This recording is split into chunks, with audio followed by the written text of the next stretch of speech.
So there are a lot of different design styles, and sometimes it's like really difficult to figure out what they're called. So I made this video to try and help you out by defining what I think are 40 of the most popular and hard to find styles. Well, some of them. I mean, you know those styles that you're like endlessly trying to fight with Google to show you what's in your head.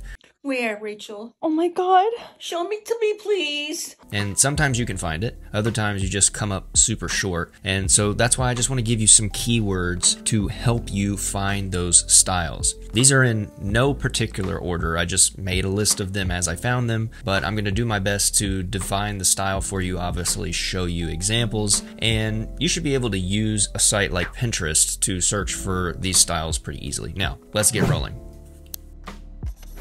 Let's kick it off with neoclassical art. Now, if you're a fan of super old-timey paintings, you know, think Michelangelo, which I know is a little bit farther back than neoclassical, then this is definitely the style for you. Now, I bring this one up first because I think with the popularity of the Apple series Severance, I wonder if the O&D department has anything to do with this recent influx of searches for this style. Historically, this style came to be in the late 18th to 19th century, mirroring the Enlightenment's fascination with classical antiquity. Again, think ancient Greece. Now, nowadays you're going to see neoclassical influences in formal print, maybe in interior design settings that want that grand, timeless vibe. Everything here is basically an homage to ancient Greece because you can think of it and you can look at those paintings and instantly think, oh, the creation of Adam from Michelangelo. I actually did a video on this recently where I walk through creating some graphic designs with neoclassical art pieces. So you should take a look at that if you're interested in learning more about this style.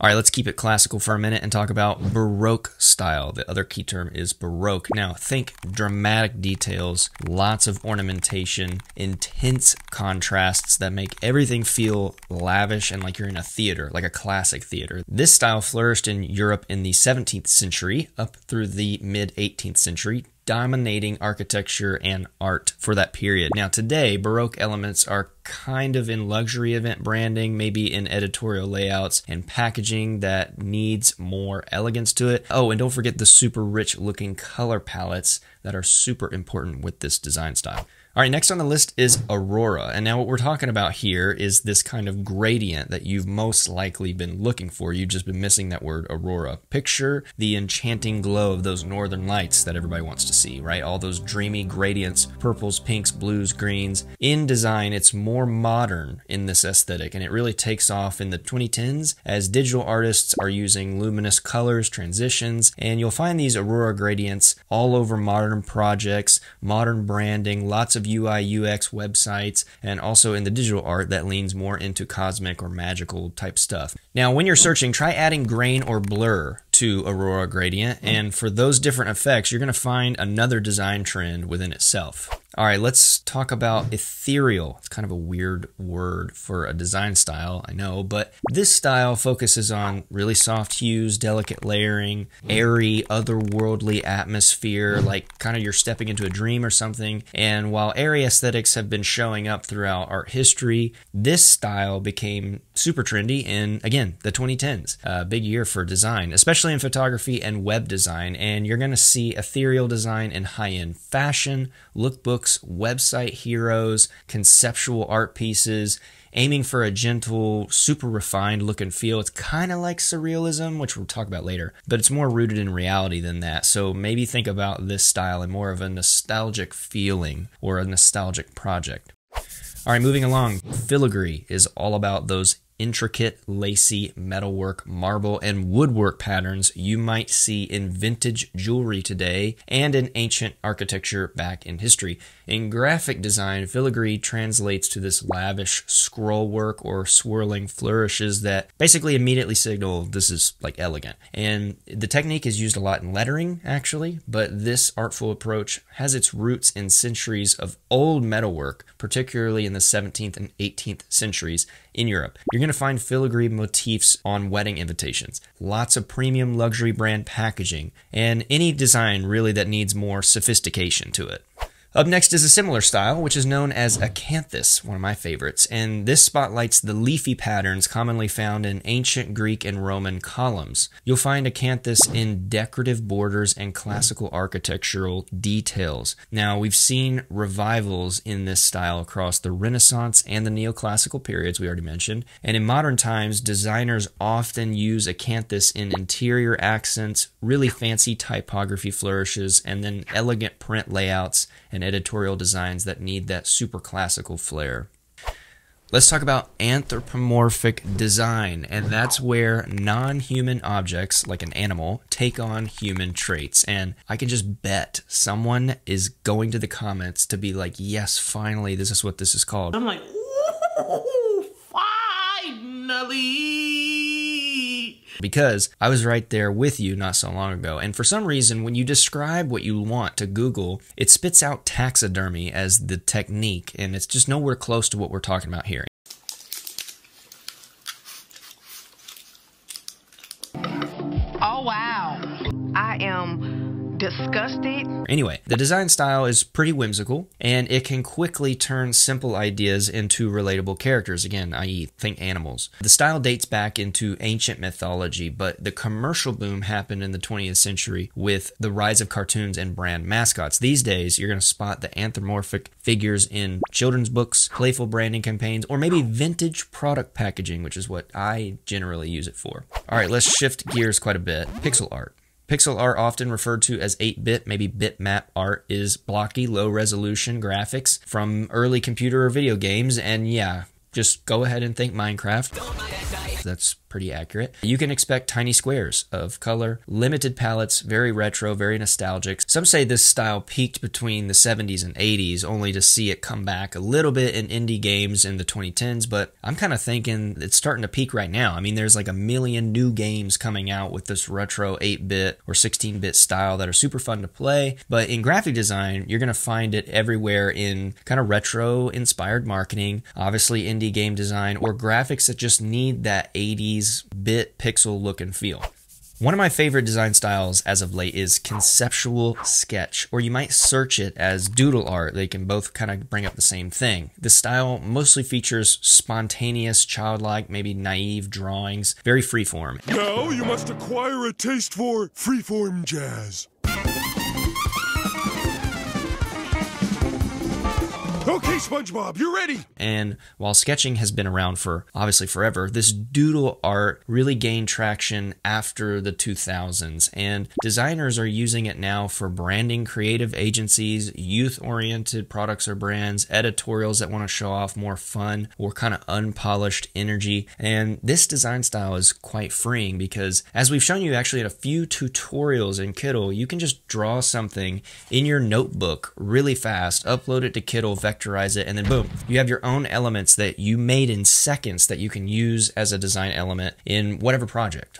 Okay, on to a big one, which is luxury typography. This approach is all about the super refined, pretty custom typefaces with lavish scripts or super elaborate ligatures. The high-end fashion branding in the 20th century put this style on the map, and it's kind of rooted in older calligraphic traditions, but this style is so popular. My brother Graham, for those of you who didn't know, has done over 8 videos on the channel here on just luxury typography, and you guys keep watching them, so clearly this style is extremely popular. You're going to see it obviously in premium packaging, luxury streetwear brands, upscale events and invitations, magazine covers, anything that needs a top tier look. You can literally type these words, luxury typography, into Pinterest, and you're going to start getting a lot of cool stuff come up just like this. Japandi is our next style, which I did not know about until recently, and it makes me upset because I wish I knew earlier. It's a super beautiful blend of Japanese minimalism and Scandinavian warmth and design. Think neutral colors, neutral, natural materials with a touch of Bauhaus to it. It gained a lot of momentum in the 2010s, again, big year for that, but it's still popular now. It's riding the wave of this minimalistic interior design, and you might find Japandi style influences on even websites, lifestyle products, branding, and probably what I see the most of is poster design and decor. So keep an eye out for a Japandi design tutorial coming soon here on the Kittl channel. Now let's talk about something more energetic, which is the Memphis style. And it's very loud, very geometric, very bold, and it's pretty playful. It's all about postmodern vibes here, and it came into the spotlight, into fame in the 1980s thanks to the Memphis group. It quickly became iconic of that era's very experimental design scene, and you're going to see the Memphis patterns today in retro branding, obviously, editorial pieces, things that need a more splash of color or fun, very funky packaging. We actually have a lot of design elements and pieces for Memphis that you can use in Kittl, by the way, if you're interested. Bohemian, or boho, is characterized by a blend of global influences with layered textures that are more earthy with this muted, vibrant palette. I know that's kind of weird. It's laid back though, and it's free-spirited. It kind of gives off like travel vibes, worldly travel vibes. Dates back to the 19th century artist communities, and it kind of hit mainstream media in the 1960s. There's obviously some very vibey, hippie-inspired design included here, and nowadays this design is a go-to for event branding, fashion lines, very much lifestyle products that embrace like wanderlust and creativity. It's honestly a pretty easy one to achieve, by the way. You just need the right typography and the right elements. You're probably going to spend more time figuring out the right color palettes. If you love distressed finishes and pastel tones with vintage romance, then Shabby Chic is the style you've been looking for. Picture faded florals, repurposed furniture. Okay, this rose to popularity in the 1980s and the 90s as an interior design trend, but today it's often used a ton in wedding invitations. Very cozy packaging design for products and branding for companies that want that homey, sentimental look and feel. In the same vein, our next style is Farmhouse, often referred to or paired with cottagecore. Both of these are great terms to search in Pinterest along with design or graphic after them, by the way. It focuses more on rustic simplicity, natural fabrics, charming countryside aesthetics. It's rooted in more rural settings. It took social media again in the 2010s and has continued to be popular up through now. You'll see it in home decor branding, boutique and apparel brands, nature-focused book covers, and any design aiming for a warm, nostalgic feel. Victorian design proudly wears ornate details, rich color schemes, and floral decorations. It's all about excess elegance and intricate motifs from the reign of Queen Victoria, obviously. What you said? Queen. Spanning 1837 to 1901, this era hugely influenced that century of art, architecture, and decor. Today, it shows up in modern-day calligraphy, lettering, themed event invites, obviously wedding stationery, vintage branding and packaging, and even steampunk aesthetics that borrow those intricate letter forms. All right, let's stick with the vintage theme for a second and talk about Art Deco, or Art Deco, whichever way you want to say it. It's a style that you've probably heard of and you just keep forgetting about. It's sleek, geometric, very glamorous. It features symmetrical patterns and metallic accents. It's all about modern luxury that dominated the 1920s and the 1930s. It was very optimistic of that interwar period. You're going to catch the Art Deco vibes in upscale packaging, sophisticated events, cocktail bars, hotels, interior accents that have that great Gatsby flair to them. Okay, on a different part of the vintage spectrum, we have Art Nouveau, which embraces more flowy lines, more organic shapes, more floral motifs with elegant, rounded typography. It's heavily inspired by nature and often merges illustration and seamlessly with the type. This movement kicked off in the late 19th century with one of the most influential artists, Alphonse Mucha, which you can also just search that name to get a very similar design style, of course. And this movement lasted up into the 20th century, partly as response against the industrial mass production, but you're still going to get a lot of fonts and typography influenced by this style today, and it's heavily used in poster designs, lots of book covers, and even branding that wants that more handcrafted, very romantic, organic feel. Mystical Western is kind of my own special keyword I created because you can obviously search mystical and Western independently of each other. And here's kind of a bonus term for mystical, just as an aside. You can search tarot or tarot card. But anyway, back to Mystical Western. This style marries classic cowboy vibes and a dash of cosmic spiritual vibes. Think very desert landscape, moonlight, hints of celestial symbols, another good keyword. You've probably been seeing this a lot on apparel designs designs or fashion brand packaging. The Western art dates back to the 19th century, but the mystical twist took off in the modern boho circles, again in the 2010s. It's perfect for music festival posters, lots of indie apparel and brands, a lot of brands looking to capture a dreamier aesthetic. Okay, kitsch is probably another term you've been looking for to attach it to this style of turning tackiness into an art form. There are a lot of bright colors, exaggerated imagery, and cheeky pop culture references. It's playful, it's very ironic, nostalgic, it has a lot of retro graphic invested in it. While the idea of kitsch dates back to 19th, you can also think of it as kitschy. It enjoyed a significant revival in mid-20th century pop art. Designers use it for satirical branding, a lot of novelty products, a lot of stickers, maybe a lot of edgy marketing campaigns that want to go over the top.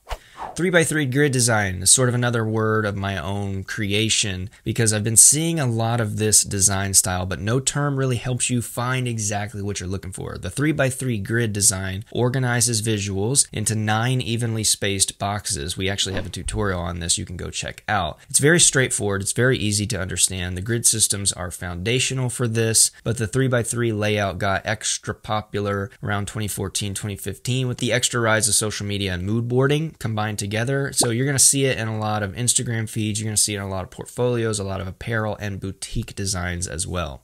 Now, if grungy textures, neon, bubbly, or futuristic typography catches your eye, Y2K is probably what you're looking for. Y2K, or year 2000, captures that turn of the millennia tech, optimistic, futuristic look. It blew up around 1999, 2000, as the name would suggest, and it's now enjoying its own comeback, which has happened since about 2020. I saw it rise to fame again. You can expect to find it in fashion, editorial, a lot of digital collage, a lot of streetwear, brand campaigns that want to tap back into that throwback culture. Bauhaus strips design down to functional essentials and uses bold geometric shapes, primary colors, and minimal ornamentation. It's all about form, following function, and clarity. Born from the German art school, active between 1919 and 1933, Bauhaus sets the stage for modernist design pretty much worldwide. Remember, we already talked about the influence on Japandi design earlier. Bauhaus is used in brand identity design. It's used heavily in grid layouts for editorial and web design, as well as product design that needs that more sleek, geometric look. Brutalism in graphic design throws polished minimalism right out of the window because it favors much more stark layouts, much more bold monochrome palettes, and unrefined typography with just stuff all over the place. It's intentionally raw, and it pushes against more conventional grids and aesthetics. It's inspired by mid-20th century architectural brutalism, another keyword you can go check out, and it had a digital resurgence post-2010. These days it pops up a lot in streetwear, experimental brands, editorial layouts, and it challenges the status quo. So you might also search maximalist, maximalism, or brutalist, or something similar to find designs like this.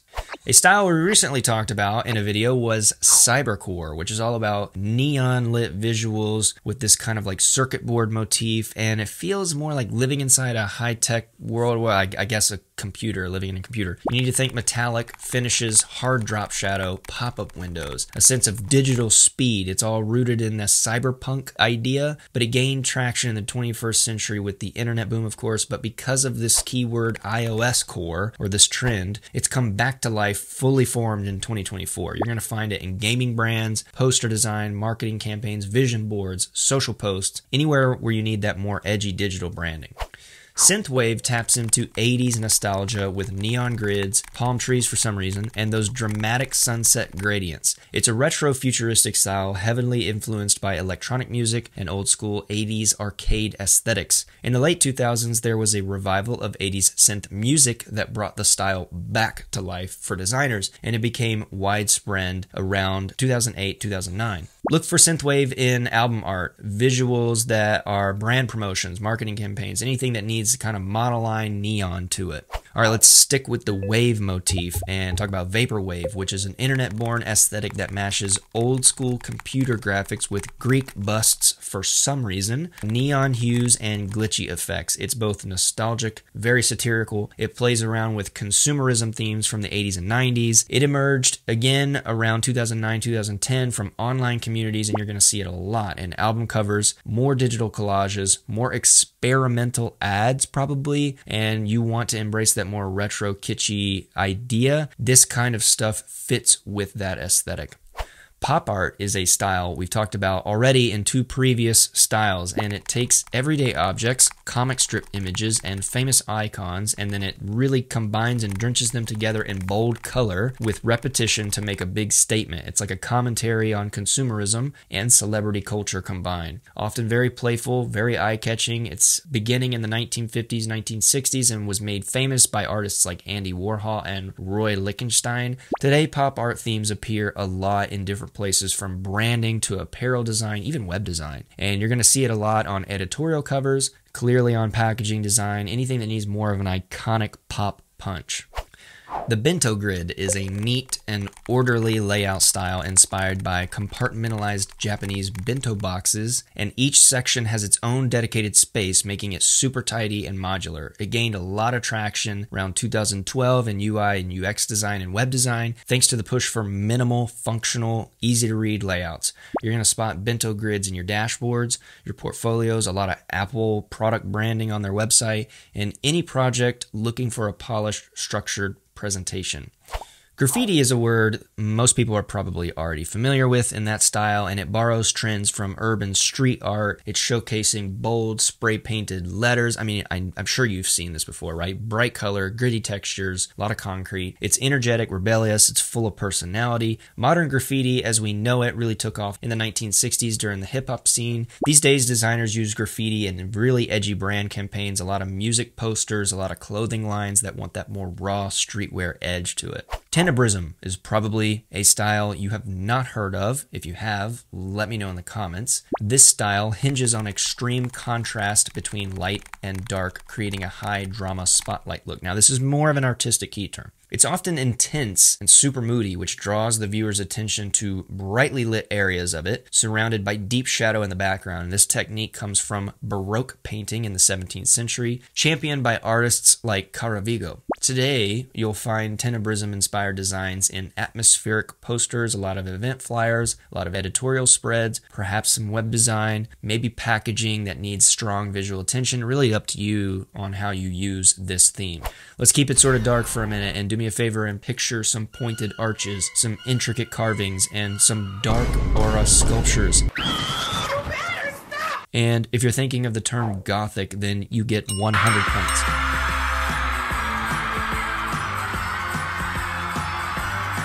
I mean, the points don't matter, but you do have them. That's right, the points don't matter at all, just like Blair Witch 2.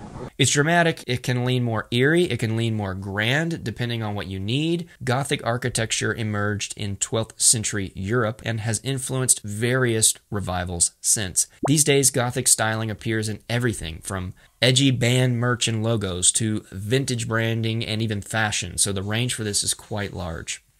Pointilism arranges thousands of tiny dots or more. From a distance, the eye can blend them into a cohesive image. It has a distinct stippled appearance that can be mesmerizing up close. I actually have an example here that I completed, which is my interpretation of Peter holding the key, and I started out by just using microns for this, but I got super worn out, and so I actually used an electronic stipple pen to finish it. Anyway, the technique was developed around the late 19th century, and today designers might use this pointillist element or stipple art element for editorial illustrations, maybe for branding that want more artistic edges to it, illustration elements for packaging. You might also try searching stipple art to find similar results or adjacent results. All right, mixed media is all about combining different mediums, obviously mixed, Painting, photography, collage, you name it, it's all going to be unified into one composition. It often uses layering and unexpected juxtapositions to create super eclectic visuals. Now, while artists have had mixed media for forever, the late 20th century has saw a surge in design for adopting this style into the digital era, or the digital style. You'll see it in magazine spreads, album covers, advertising. We just did a deep dive on mixed media design, which you can check out here in the cards if you want to learn more about how to achieve that style. Steampunk is a super fun style, I would say. You've probably heard of that already, and you've been trying to remember to use that as an actual search term. Steampunk fuses Victorian era aesthetics with mechanical, steam-powered tech in a retro-futuristic way. It's so interesting because while everything looks like it's from an era of past time, the mechanical inventions are pretty far advanced for even what we might have today. So you're going to picture gears, lots of cogs, lots of brass gadgets in an alternate world where modern inventions are powered by steam engines. I hope you said steam because that's the whole premise of this style. It originated as a literary subgenre in the 1980s and then grew into a broader pop culture phenomenon. You'll often find steampunk vibes on book covers, fantasy brand novels, fantasy brand visuals, merchandise that merges history with science. It's also used a lot in video game graphics that fit this aesthetic. Now, pro tip, you can actually generate this steampunk style super easily in Kittl AI. So if you feel like it, go ahead and sign up below and give it a shot. Kawaii is the Japanese concept of cute, which is featuring rounded shapes, pastel colors, and adorable cartoon-like characters. All about adorable look and feel, pretty similar to children's cartoons. While it emerged in Japanese pop culture in the 70s, it has since swept across global fashion, global stationery, and media. You'll see Kawaii style in character branding, toy packaging, apparel, social media graphics. All of it has this connection to the cute art style. Now, you can also generate Kawaii characters with Kittl AI super well, so much so that I put an entire video together, you can check out right here, of how I made a KDP coloring book with 25 mythological Kawaii characters. If you want to check that out, again, do so up there in the cards. Coquette is another super new term to me, and it embraces soft, romantic aesthetics with delicate florals, pastel tones, and kind of a flirty vibe to it. Honestly, it kind of feels a lot like Valentine's Day stuff. Think lace, ribbons, gentle silhouettes that are charming and playful. It also draws on historical fashion like Rococo for a Victorian lacy feel, and nowadays we are seeing a modern resurgence of this style. This looks particularly popular in boutique branding, feminine style editorial spreads, and packaging for beauty and fashion lines, which definitely makes a lot of sense. Surrealism throws logic and just chucks it right out the window. I mean, it merges everyday objects and super dreamlike objects into the same thing. It taps into your subconscious, it uses imagery that doesn't really go together, and it sparks your curiosity and really challenges reality. Coming about in the 1920s, it continues to influence our design, film, and advertising today. You're going to see the surrealist touches on album covers, editorial illustrations, and it all aims to provoke thought. We also have a deep dive on surrealism that you can check out up here in the cards later if you want to learn how to make your own surreal designs. Utilitarian design is probably one of my favorites right now, and it strips down design to bare essentials, focusing on practicality and function over being decorative. It's often super stark, super minimal, making information instantly clear because most of the time it's just a lot of typography formed into a grid. The mindset emerged alongside modernist principles in the mid-20th century and resurfaces in minimalist design movements today. You'll encounter it in signage and industrial interfaces, a lot of clothing labels, packaging design, and anywhere that you need to communicate a lot of information, but in a small grid space. Think about shipping containers, actually. That's probably an easier way to think about it. Mid-century styling hails from the 1950s, featuring clean lines, modern optimism, and vibrant yet slightly muted color palettes. Very sleek silhouettes, organic curves, and a nod to space-age innovation are major parts of this design style. You need to think a lot about the furniture of this time period to get an idea of what you need to create. Roughly spanning 1945 to 1970, this era saw a boom in modern design after World War II, and today, mid-century influences furniture branding, of course, retro poster layouts, and a lot of home decor that all celebrate classical modernism. So we have one more, which is technically the 41st design style, but that doesn't sound as nice as 40, so this is like a bonus style for you. But lastly, we have scrapbook or collage. This style pieces together photographs, cutout text, layered decorative elements for a personal, much more hand-assembled analog look. Scrapbooking has obviously been around for forever, okay, but collage got a notable push in the 20th century and has remained a beloved art form in design ever since. You're going to see scrapbook-inspired looks in personal journals, a lot of wedding invitations, brand campaigns, a lot of vision boards, a lot of social posts and other graphics as well that all want to evoke this warm, handcrafted, again, analog feel. And we have a tutorial on this in Kittl where you can learn to make your own scrapbook design. You can check that out in the cards right here. Okay, that was a lot of design styles, and I hope this was super helpful for you. There are definitely many more. You can take these, you can add other words. Again, you can add like design, or you can add art, or you can add graphic to the end of it, and you can probably find what you're looking for in websites like Pinterest that are super great for inspiration. You can also try searching our templates on Kittl to find people and designers who have already made graphics in this style. But you let me know what you think in the comments. Are there other design styles that you think people should know, that I should know, that you were either taking a long time to figure out and Google just wasn't giving it to you, but you figured it out or you found out? Please comment them down below, because I would love to do even more videos like this so that we can help people get to the design style that they're looking to find, get to the thing that's in their head a lot faster. And that was my mission with this video. I hope it was super helpful for you. It was definitely helpful for me in trying to define and craft examples for all of these. Let me know what you think down in the comments. I'd love to hear your thoughts and opinions. Don't forget to subscribe to the channel as well. That helps us out a ton, and we will see you in the next video.